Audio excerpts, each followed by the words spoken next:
U.S. pledged Mi-17 helicopters arrive in Ukraine with 11 more to go.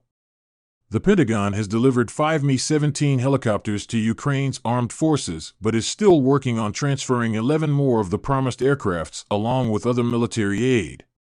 A senior U.S. defense official told Foreign Policy that the 5 Soviet-era helicopters are in Ukrainian hands. The delivery comes months after the White House first signaled it would send the helicopters to Ukraine, later committing more in a recent aid package. White House Press Secretary Jen Psaki said in January that it intended to deliver Mi-17 helicopters to Ukraine as Russia amassed troops along the country's border. The helicopter can be used as a twin-turbine transport copter and an armed gunship. The helicopters were originally purchased to help prop up Afghanistan's military. But after the country fell to the Taliban, the White House identified the Russian-made aircrafts as a good option to help Ukraine's military. Earlier in the conflict, the U.S. committed the 5 copters, as well as over 600 Stinger anti-aircraft systems, 2,600 Javelin anti-tank systems, as well as other weapons to help Ukraine. The Pentagon in April approved another $800 million military aid package to help Ukraine as Russia pivoted to the country's east and west after failing to take capital city Kyiv. That package committed another 11 of the Mi-17 copters, along with other weapons.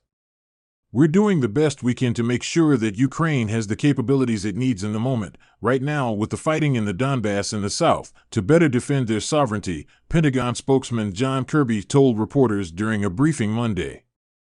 The 5 Mi-17s were in Ukraine for overhauls under a NATO Support and Procurement Agency contract, Pentagon spokesman Marine Corps Lieutenant Colonel Anton Semmelroth told Newsweek in an email. The helicopters were officially transferred in February, he said. While the remaining 11 copters are scheduled to be delivered as part of last month's military aid package, Semmelroth did not provide an exact date for when they'll be passed to Ukraine's military. The Pentagon says that as of April 22, the U.S. had committed more than $4 billion in military aid since President Joe Biden took office. That includes $3.4 billion since Russia began its invasion on Ukraine on February 24. House Speaker Nancy Pelosi, Secretary of Defense Lloyd J. Austin, and Secretary of State Antony Blinken have visited Ukraine to show support.